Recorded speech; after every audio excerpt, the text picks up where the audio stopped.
No. Did you travel? We traveled from Connecticut. Yeah, Central Connecticut.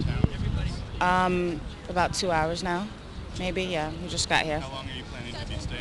We're not sure yet if we're going to stick around for activities later tonight or if we're going to go back this afternoon.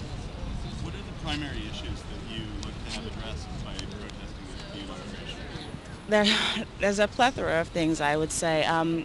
One of my main focuses is poverty in this country. In Florida, the disenfranchisement of black voters down there.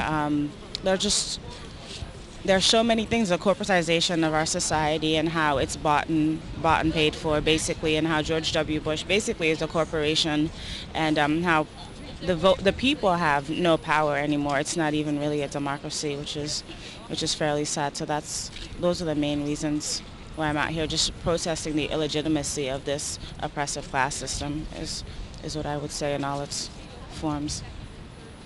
What particular affinity group are you with? None really.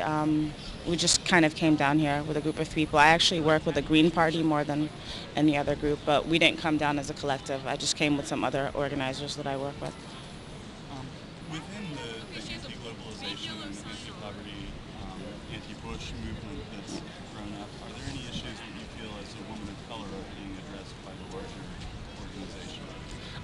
I think one of the issues that concerns me the most is the AIDS epidemic that's going on in Africa right now, and I think that we're not addressing that enough as part of our anti-globalization message.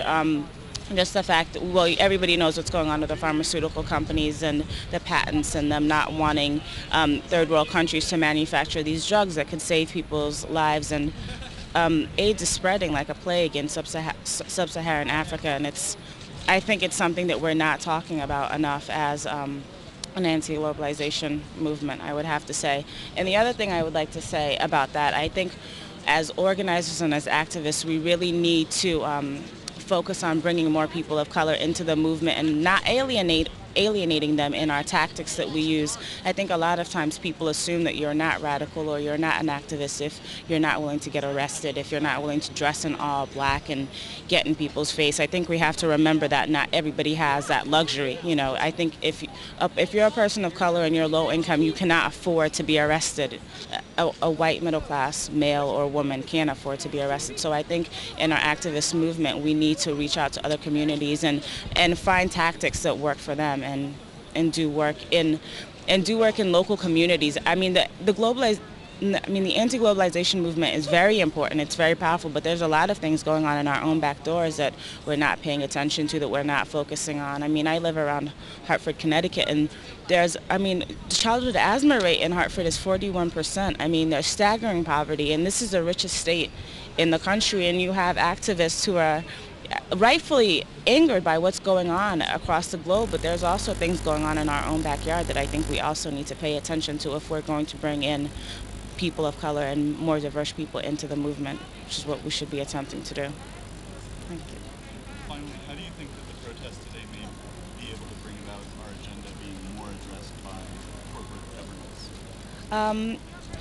I don't know that it will be addressed more by corporate governance. All I'm hoping is that people out there in their homes who did not come out to this will see all of us out here congregating and will ask themselves the question, what is so wrong with this country that would make all these people be willing to get up out of their bed and leave their homes to come out here and do this? And hopefully they will start questioning things more than they do now. I think we're going to see such a huge cross-section of people of all races, of all incomes, of all shades of the political spectrum out here, and I hope that that's represented in the media, so people at home start to really think about what's going on in this country that they're not paying attention to.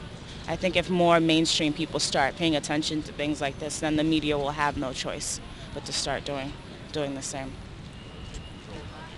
Oh, we'll take control. Is there anything else that you'd like to say? No, that's it. Great. Could you also just say your name and that we have permission to use it? Okay. For the media? Okay, my name is Francisco Yogua, and you have permission to use this in the Y'all want to do W? I don't want to be.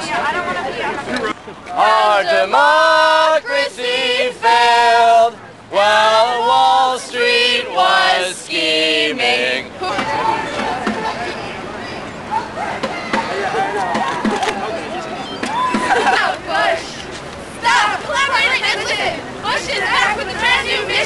Please, grab a hold of us tightly. Beat us with a billion nightly. Will it ever stop you? I hope so.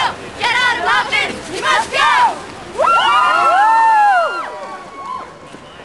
And I brought some of my friends here. These nice gentlemen gave me lots of money during my campaign, and so they'll take care of telling me what to do when I'm president. Don't you worry about that. They'll pull my strings, if you will. Ha ha ha. So I'm also a big fan of the corporate media. My friends here tell them what to say too, so I'm not too worried about criticism getting into the press. You think you're going to be effective today? I believe very much so. I wore my lucky tie today, and my speechwriters have put little smiley faces where I had to smile on my inauguration speech. So I'm very excited about today. And the young people are very active, and that just invigorates me. It reminds me of my days back at Yale.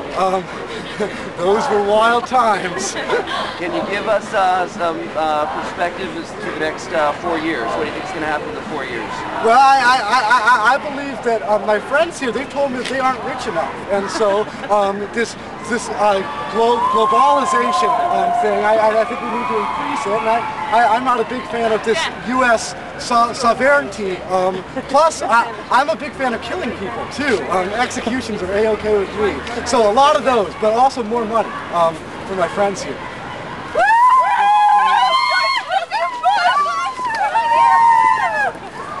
George Bush is corporate. Oh, man. Well,